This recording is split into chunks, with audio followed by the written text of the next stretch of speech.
Good evening, everyone. Welcome to today's session on university admissions in US for a budget-conscious student. My name is Vikram, and I'll be talking to you this evening on what your options are. We'll just wait for a few minutes before we start to allow some more participants to join in. Thank you.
Great, welcome. I can see that a few more people have joined. We are just waiting for another 1 or 2 minutes, and then we'll go live on this topic, and I'll talk you through today's session.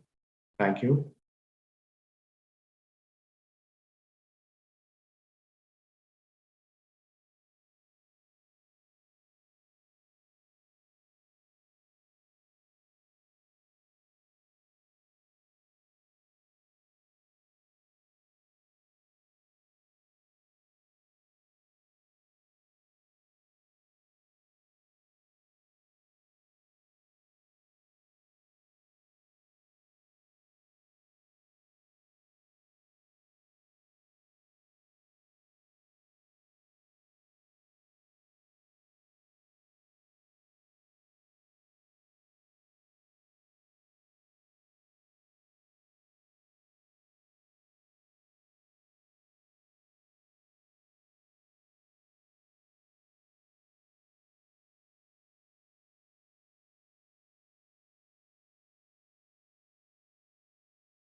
All right.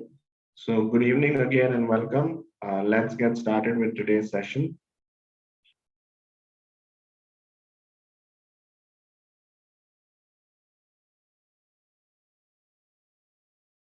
All right. So these are the session highlights.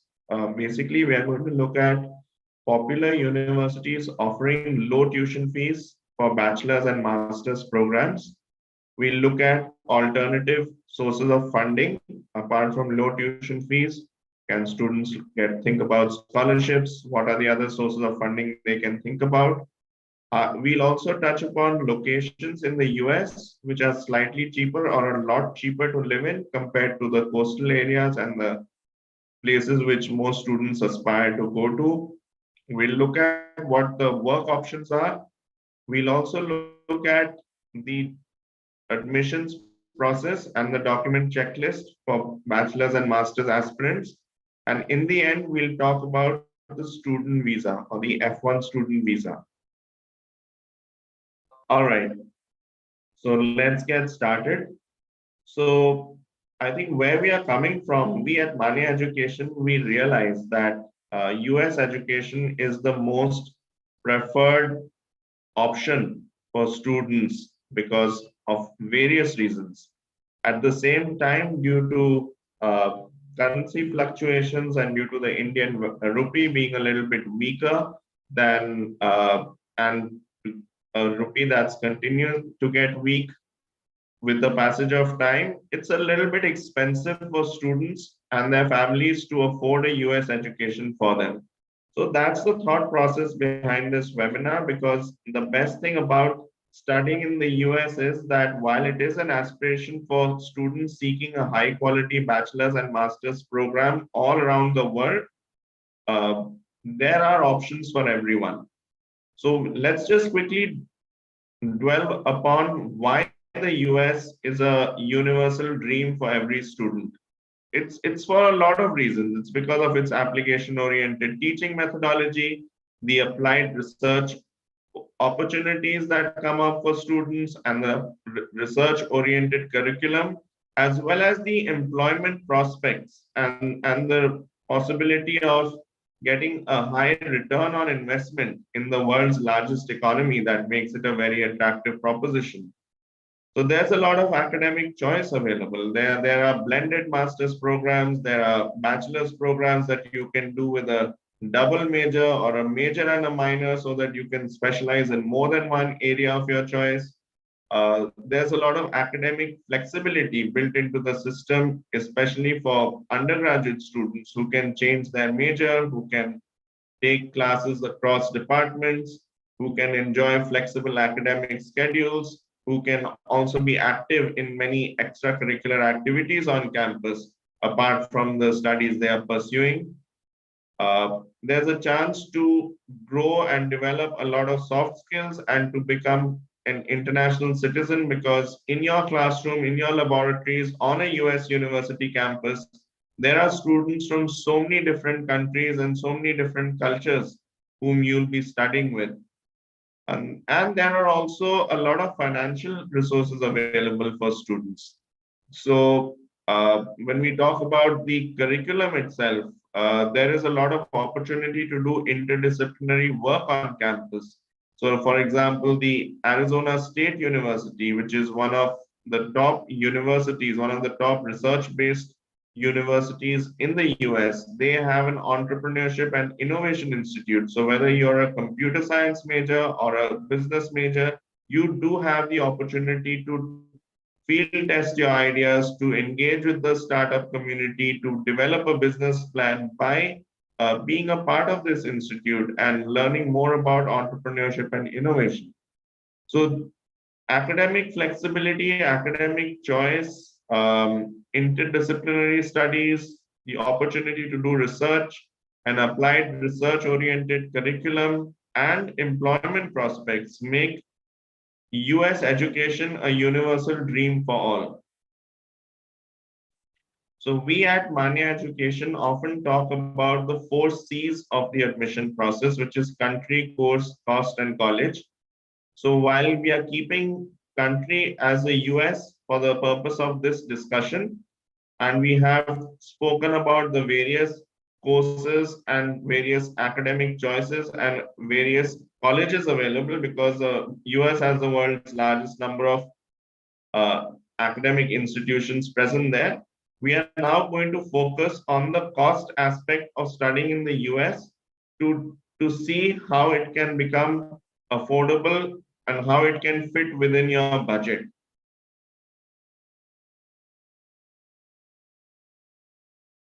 All right, so yeah, let's look at now the $1,000,000 question. Is US education affordable? So yes, there are several enabling factors that allow a budget conscious student to study in the US.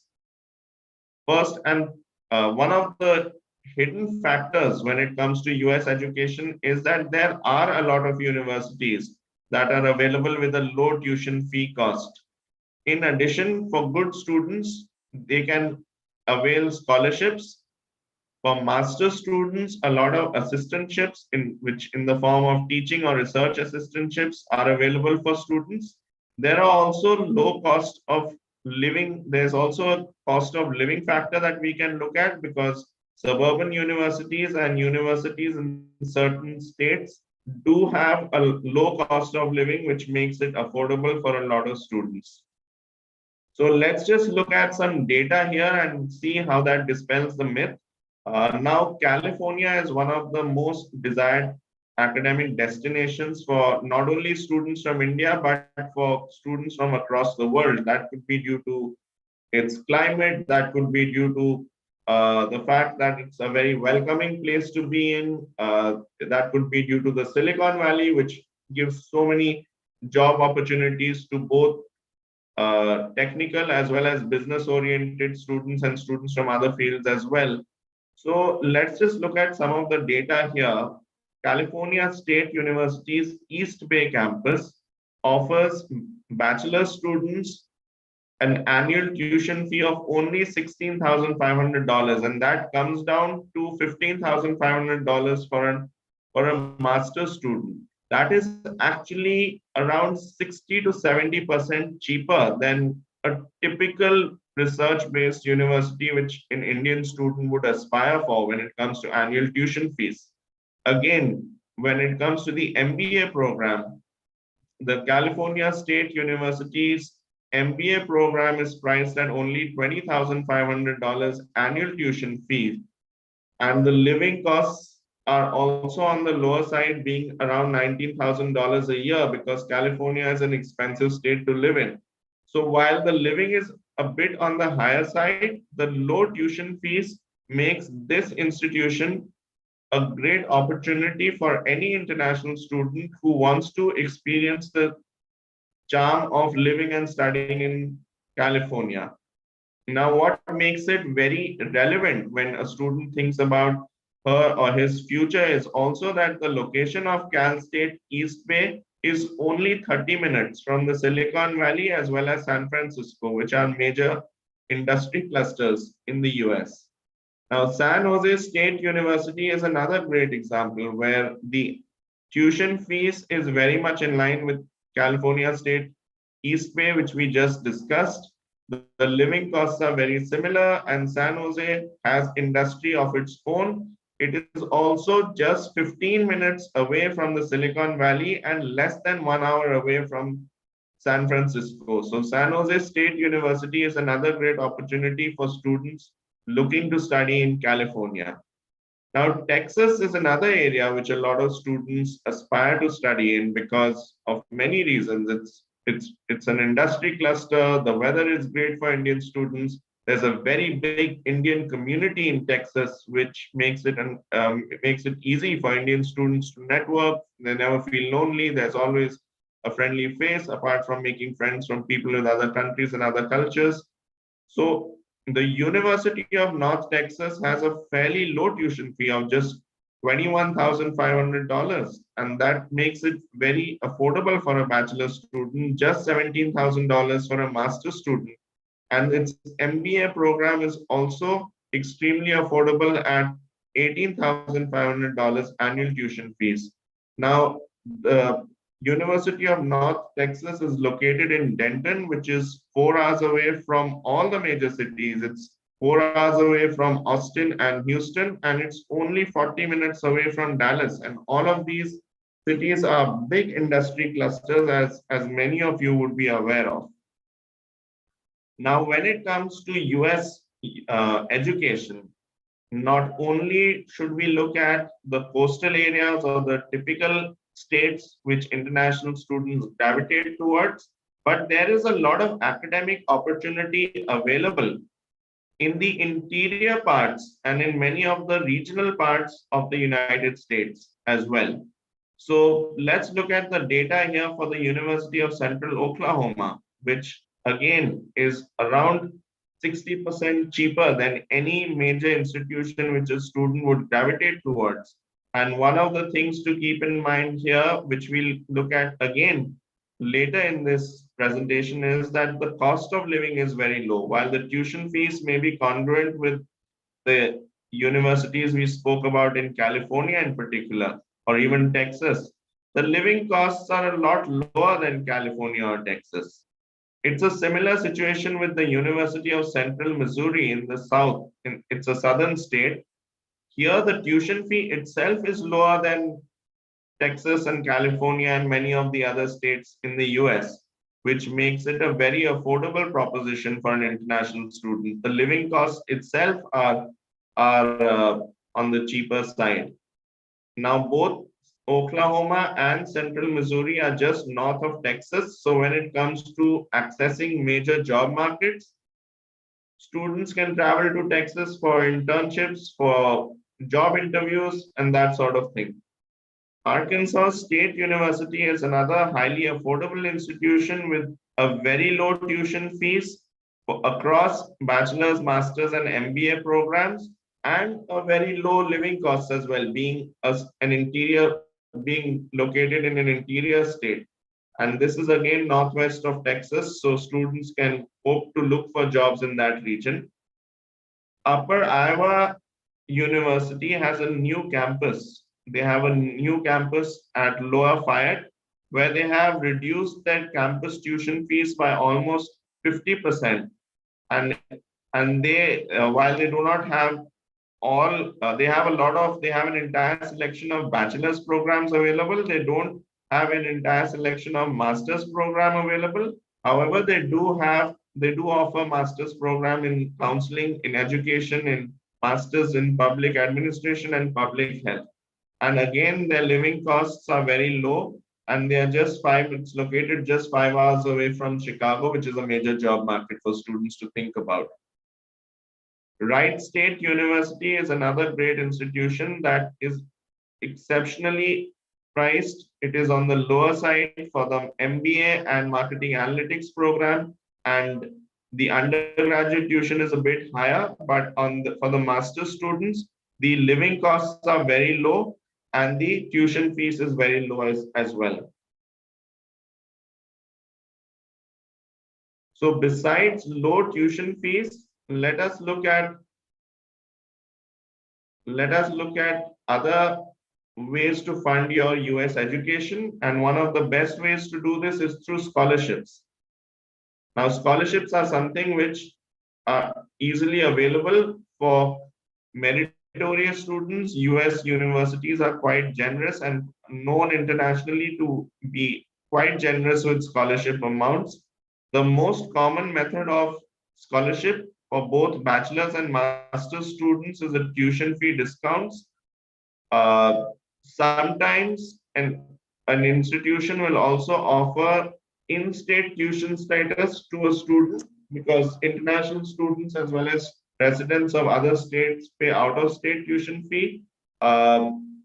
Some universities, instead of giving a fee discount, will offer the student the opportunity to pay in-state resident tuition fees, which again is equivalent to receiving a major scholarship. Apart from outright tuition fee discount, the best way to get a scholarship is to apply in a very prepared manner with a well-presented application. In your application, it is the statement of purpose that each student has to write that is often the best way to convey the requirement which the student has for funding. Now, some universities may require a separate scholarship application or essay to be submitted, so students should keep that in mind while applying. Letters of recommendation which a student gets from his school or college teacher can also be used to convey both the student's merit as well as a requirement for scholarship, as it is a third party's endorsement of the student's merit and candidature. Now, US as a destination is known for giving the maximum number of scholarships to international students. So this is, apart from low tuition fees, scholarship opportunities is another great way to afford a US education. Let us move forward now and see what else is there. Okay, now when it comes to scholarships, Manya, through its admissions counseling program, has helped a lot of its students to receive partial or high scholarships, which helps them to afford a coveted US education. So one of our recent students received a small amount of $1,000 from the University of Houston for one of their most competitive business programs, the Information Systems Management program. Another student received a $12,000 per annum scholarship from Stevens Institute of Technology. Now, Stevens Tech is an expensive university, so $12,000 does help to bring down its cost by at least 30%. Now, apart from this, there are a lot of our universities, a lot of universities which we work with, which we help students apply to and get offer letters from, which have very transparent scholarships for our students. The University of Connecticut, for example, awards up to 40% of tuition fees to bachelor students, which brings down their cost by a lot. Let's look at other universities and their scholarship schemes. So the University of Arizona in particular offers very generous scholarships to Indian students. It is one of the leading scholarship providers which reduces the tuition costs for as much as 40% for high merit international students. Its tuition fees for the bachelor's in computer science is, let's look at that. It's 32,000, around $33,000 a year, and students can expect to receive anywhere between $3,500, about 8%, up to around 40% of the tuition fees, which makes studying at University of Arizona extremely affordable. The University of Arizona also has an eligibility guide for admitted undergraduate students, which they've shared with us. They also offer a lot of merit-based scholarships for graduate students who want to pursue their masters in the US. The tuition fee for the Masters in Computer Science, which is a highly sought after program, is around $35,000, and students can expect to receive anywhere between 10 to 30% in scholarships for this program, which, by the way, is a very competitive program because Masters in Computer Science is one of the most sought after academic programs in the world.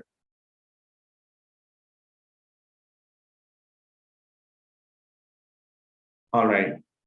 Now let us look at additional funding options.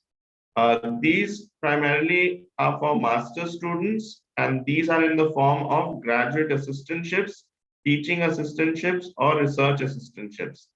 So basically, a teaching assistantship is where a master student from India or from any country helps their professor teach other students on campus. And in return for the work which they put in terms of teaching other students, they receive a monthly stipend.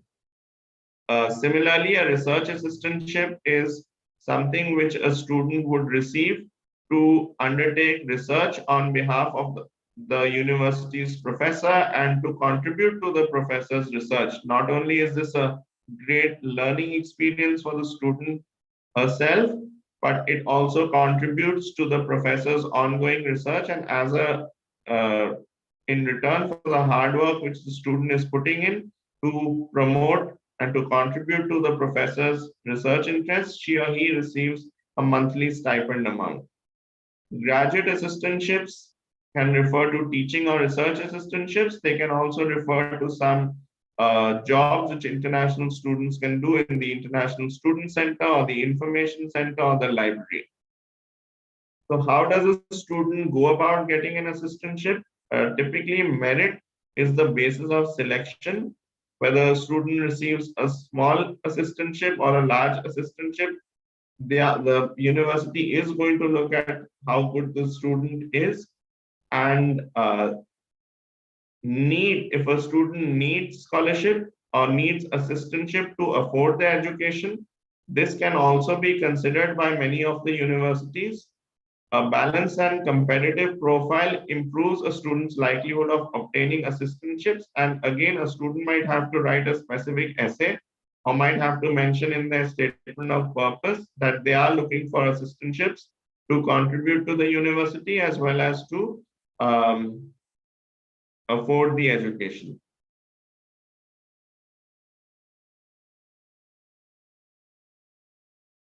Now let's look at other options to afford a US education. So loans is something which a lot of students take.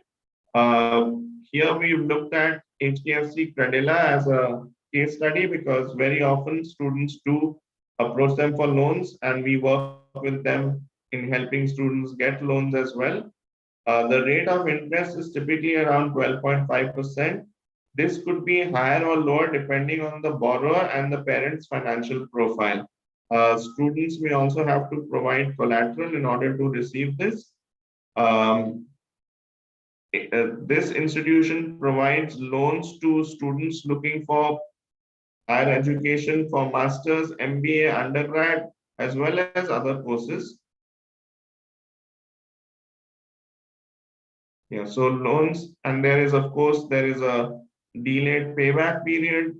So loans is another option which students use to fund their education. So yet another option is to do part-time work. So as an international student on an F1 visa, F1 student visa in the US, a student can work for 20 hours per week during the semester time and full time during holidays. So if a student, if they don't come back to India or they don't have any plans for the winter vacation or the summer vacation or the Easter vacation, they can actually work 40 hours a week. And this is a good way to earn extra money to recover the entire living costs. Some students are also able to save enough to contribute towards some part of their tuition fee, but that's more on the exception side. So here, both the US Citizenship and Immigration Services and Homeland Security Department in the US have clear guidelines which allow students to work for 20 hours a week. This is a provision which is included in the F1 student visa. And I did some quick research before this presentation, and 10 of the highest paying part-time jobs for international students in the US include profiles such as campus ambassador, teaching assistant, library assistant, receptionist at the welcome desk or in the International Student Center, research study assistant, department assistant, as well as tutor or peer mentor. So there are lots of options for students to do part-time work on campus and contribute towards their and basically afford their US education. Now let's look at some of the regions in the US where the cost of living is lower than the coastal areas or the popular states. So in many of the states, as we can see, the cost of living is 50 to 60% lower than New York, Manhattan, or studying in Boston or Chicago or Los Angeles. Now, when it comes to careers, a lot of students going for careers or going for majors which are STEM oriented, and therefore the location of the university or the location of where they are studying doesn't really matter because for STEM careers, it's the technical skills that you have that help you find your jobs. Again, each of the universities in the US, they have vast job portals, they have career services, and they have career fairs. And most of the hiring process in the US has now moved online. So students can apply for hundreds of jobs through the university's job portal and through independent job portals. And they can even appear for internship or job interviews through video format, which helps them to save travel costs. Of course, occasionally they may have to travel for an internship interview or a job interview, which is fine, or they might have to go for the final round. But video interviewing process and online job applications have made it very easy for students to study in low cost regions, which might be far away from big cities, and still continue to find jobs. which is a great thing for international students. Now, since we spoke about regions where the cost of living is lower, let's look at a cross section of universities from across the entire United States, where the cost of on-campus housing or the cost of living overall is much cheaper. So we have the University of Alabama at Birmingham, where the housing cost is just $7,000 a year. We have Texas A&M, which is around 9 to 10,000.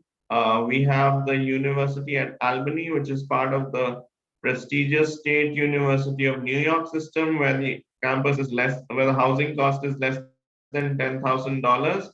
And even the University of South Carolina in the South, where the room and meal cost is around 11,000, and therefore room cost is around $7,500.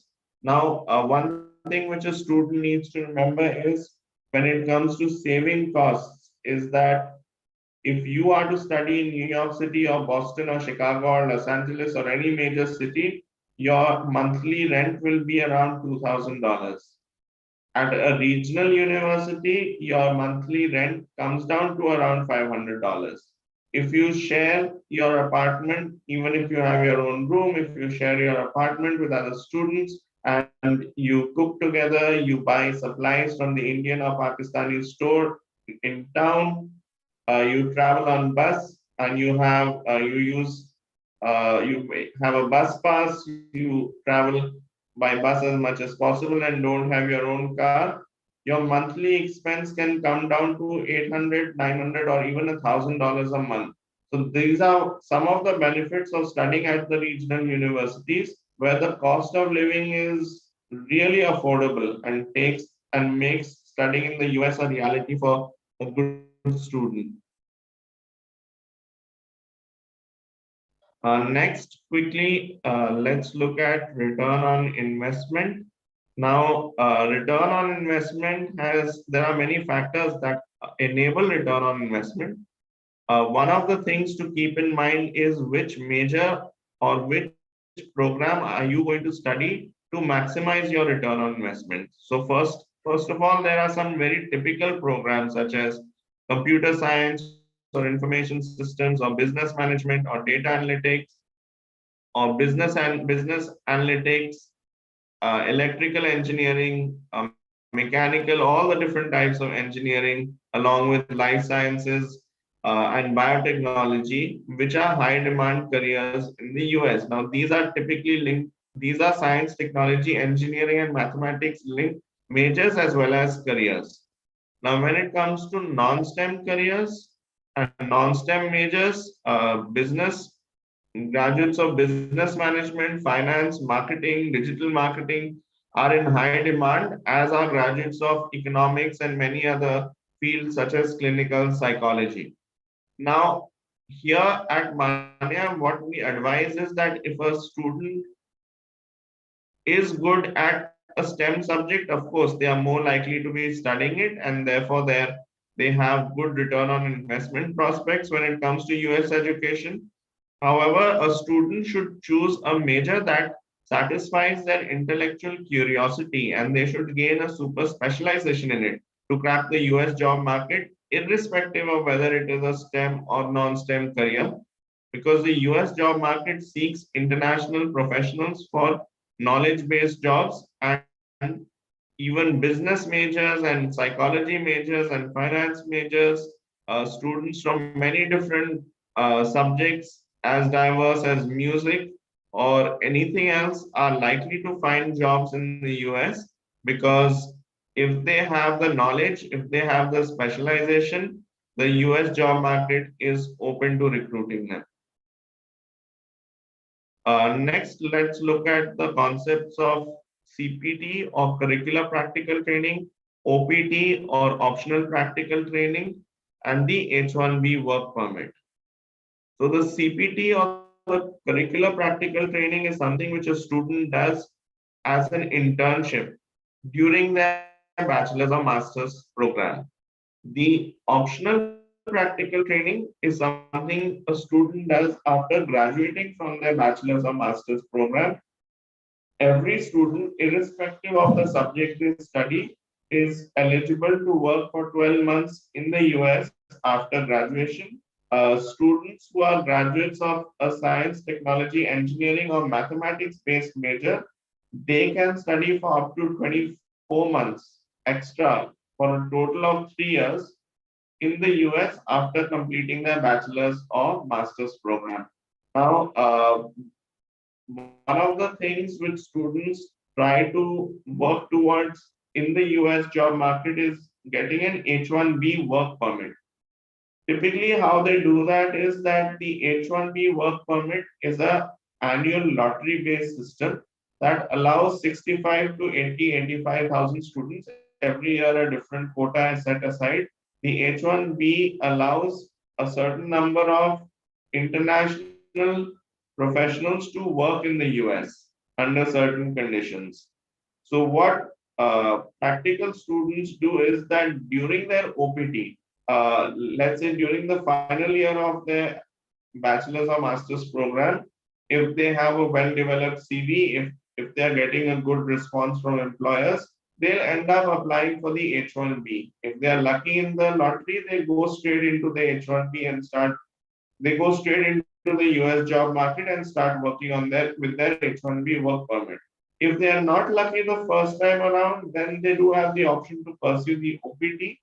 And during the OPT, during the first year of the OPT, or during subsequent of the years of the OPT, if it is a STEM extension candidate, they repeatedly apply for the H-1B work permit by participating in the annual lottery.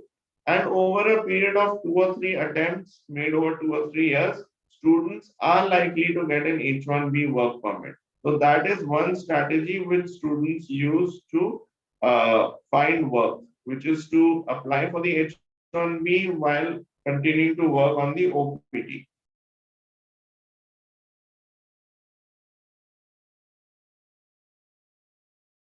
All right, so with our discussion so far, we've sort of removed certain myths when it comes to US education. One of the myths is that US education is expensive. We've looked at this and seen that no, there are options available which are affordable, which make it affordable for international students.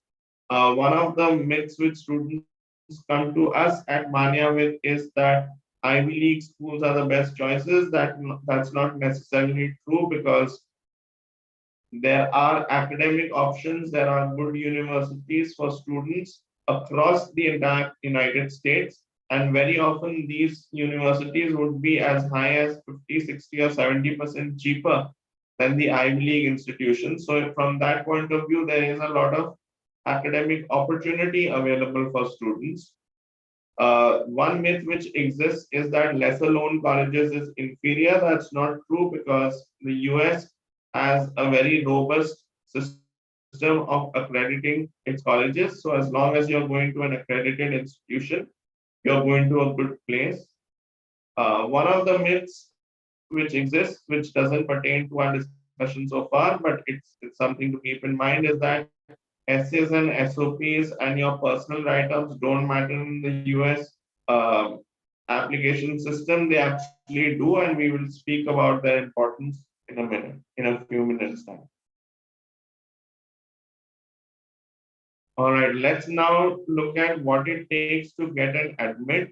For a high school student, the universities are going to look at your high school grade point average, your rank in the class, if it is known to you. If they'll ask for your SAT scores, if you have taken it. They want to see which curriculum you have studied. Do you have sufficient number of HL courses or high level courses? For example, if you are an IB student, along with SL or standard level courses, they'll look at in a similar way. If you are a CBSE or an ICSE student, they'll look at what you have covered in your curriculum. Did you have mathematics or did you not have mathematics? That's one of the things they look at. Apart from this, they look at your standardized test scores, the quality of your letters of recommendation, and how strong your personal statement and essays and how impactful your admissions essays are, which help you to stand out as an applicant. So some of the nuances to keep in mind when it comes to the US admissions process for undergraduate students is to demonstrate your interest in the university, in the department, and in the major as closely as possible. Uh, Paying potential or affordability, again, this goes back to the start of our discussion. That's something which you can actually factor into, and you can look at universities that meet your budget. Uh, there are lots of institutions that offer the subject that you want to study. You should be as authentic and fresh as an applicant, and you should try to find universities which offer you the right fit. These are sort of the factors which help an undergraduate student to get an admit from a US university. Uh, Now let's look at what the application checklist or what the components of the application are. So there are your academic documents, your official transcripts from class 9 onwards, your predicted scores from class which are required for your class 12 if you are still in class 12, all your official standardized test score transcripts for your SAT, IELTS, or TOEFL, depending on whatever you have taken. And of course, the online application form, which could be the Common App or the Coalition App or the Applied Access or whatever. There are different common application platforms available, which each student has to use. And within that actually helps all universities or most universities to receive your documents at once. And then, of course, as a student, you have to keep in mind that you have to give universities a good CV or a good resume. You have to write impactful essays, a good personal statement. Your letters of recommendation should speak highly of you. You should provide financial documentation of your parents if required, and you should submit a portfolio if required. Moving on to the master's process, they are going to the academic checklist of documents is pretty much the same, but they are going to look at your grade point average very closely along with research papers, paper presentations, and relevant internships. They are going to look at which academic projects you have done as a major or minor project, as it is called on most Indian university campuses. They are also going to look at your career goal, what you want to do with that education afterwards, what kind of recommendation letters you have from your professors, how good your statement of purpose and your CV and your recommendation letters are. And then, of course, there's the importance of research. So, at the master's level, research is of primary importance.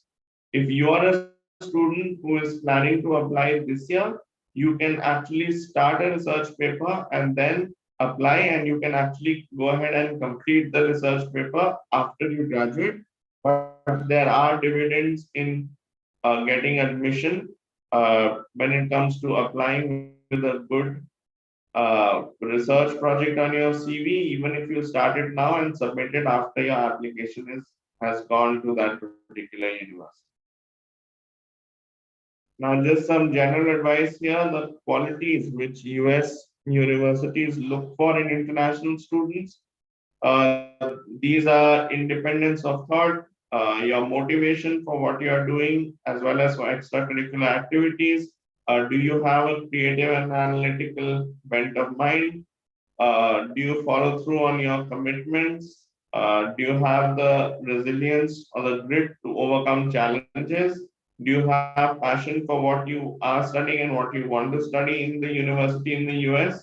As well as for undergraduates, they look at your NGO work or community building initiatives. And for both undergrads and postgrads, they look at authenticity and whether you have a growth mindset or not. All right, let's quickly discuss what universities look for in a statement of purpose or an admissions essay for an undergraduate student. So universities want to know the whole student and make sure they are admitting someone who will contribute inside the classroom, in laboratories, and in all activities. So a statement of purpose is actually the best way to give this information to a university.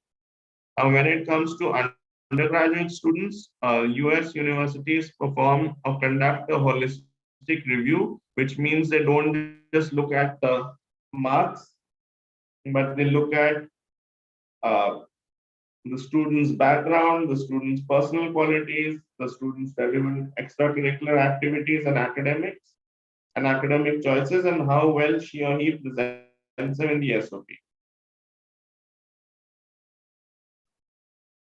Okay, so then universities are also looking to see, now this applies more to bachelors as well as equally to MS students. Has the student overcome any challenges? Have they made the most of the opportunities that were available to them? Have they gone through? Have they gone above and beyond to make their own opportunities? And will they continue to do the same as an enthusiastic student on that university's campus? So just some general advice here. We are coming to the end of this discussion. There are some mistakes which students should avoid when it comes to applying to US universities. One of them is copying your friend's documents. Copy pasting is a strict no. Taking advice from too many people is another bad thing. It might contradict your thought process when it comes to writing good SOP. Misunderstanding what really counts in your application. So for MBA applicants, relevant work experience is important. For masters and PhD applicants, research work and academic experience is important. Undergraduates are viewed more flexibly and more holistically, just the way MBA students are. So that's another thing to keep in mind. Failing to present the SOP that ties it all together is a red flag for a US university and an avoidable mistake. So a lot of thought needs to go into the statement of purpose.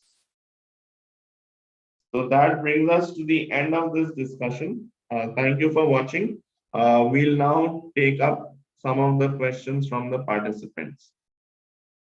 I'll just give everyone a minute to type their questions in the chat box and then answer them one by one.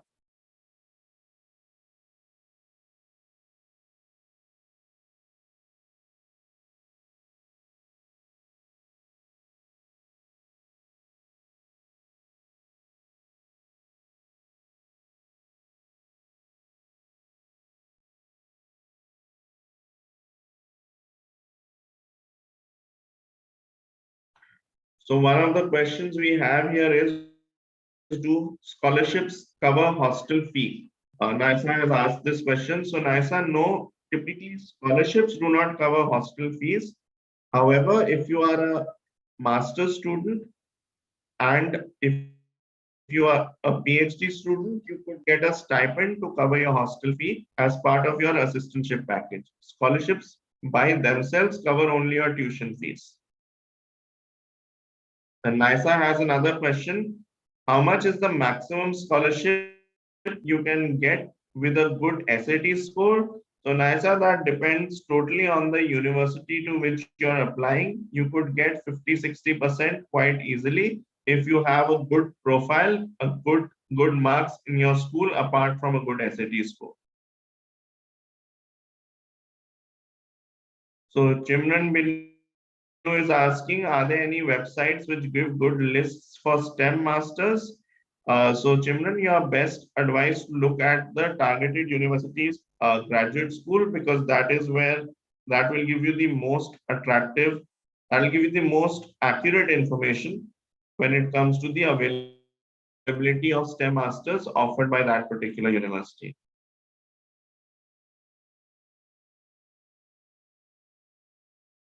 Nikita is asking, what are the cons if we prefer to go for spring intakes? Is it a safe choice? Nikita, currently we do have a very large number of universities which are still open for the August 2023 intake or the fall 23 intake as we call it. So you don't need to think about the spring 24 intake. You might have options available for the spring intake as well. So I would recommend that you contact your nearest Manya Center and they can help you with take this discussion forward. So Shiva has asked for non-STEM degree holders, do we get only one shot at H1B lottery? No, Shiva, you can get multiple shots. You can apply after completing, you can apply in the final year of your studies. So final year is the first opportunity when you are still studying. You can apply during your OPT year and you can apply after that also. Even if you have to come back, there is nothing that prevents you from applying to an H1B lottery for the work permit. So Hamdan is asking, will we be paid for the CPT? That depends actually. If you are able to find a paid internship, yes, you will be paid for the CPT. How much? That also depends on the job profile and other things. Anywhere between $10 to $25 per hour is what you can be expected, is what you can expect to be paid.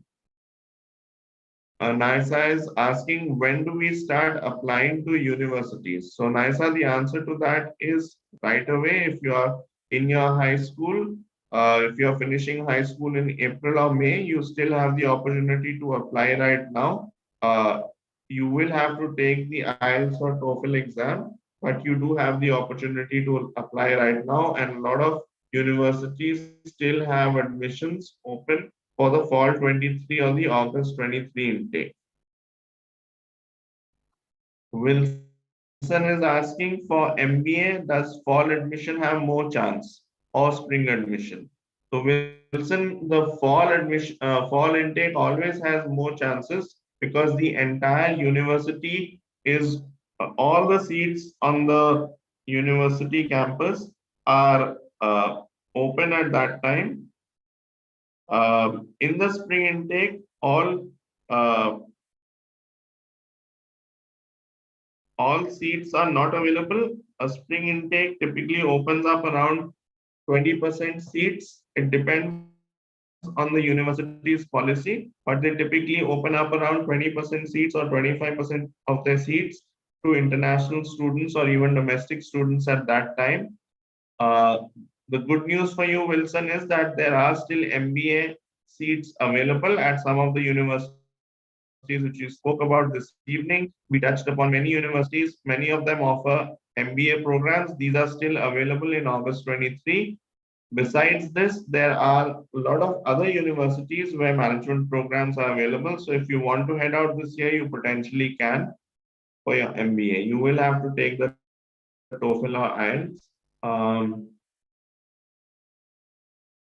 all right, then Kavya is saying, how important is the GPA for masters in the US? I currently have a 7.98. Does that reduce my chances? So Kavya, GPA is of prime importance for masters in the US.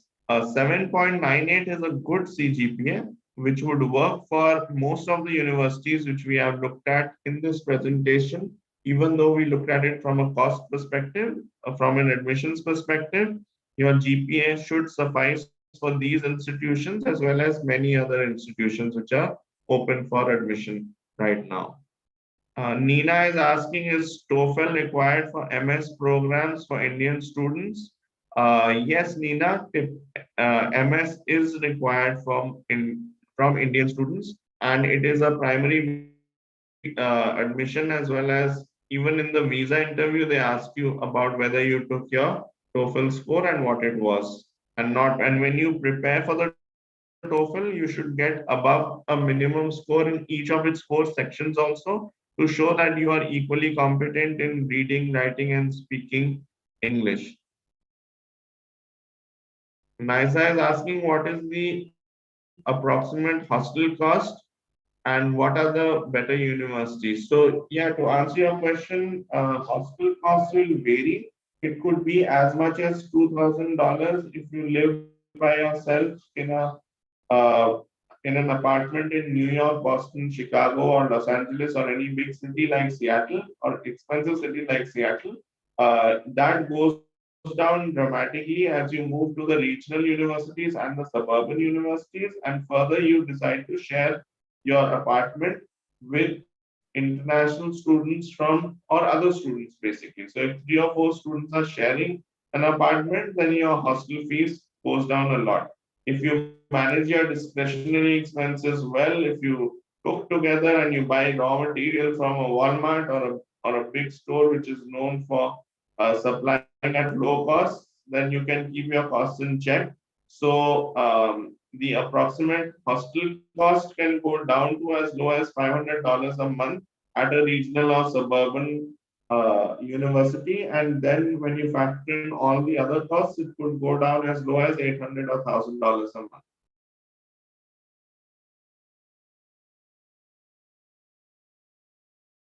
Okay, Nina wants to know the typical admissions process timeline for fall 24, August 24 intake for MS programs.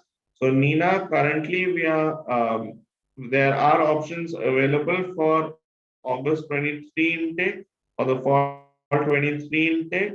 If you want to study for fall 24, you are best advised to develop your profile from now until October and alongside prepare for GRE and TOEFL or IELTS, and you will start submitting your applications from November of next year. So in the summer period, let's say July, August onwards, of 23, you should start writing your statements of purpose or your application essays and getting hold of your recommendations so that you can apply by October or November of 2000 of this year for the fall 24 intake.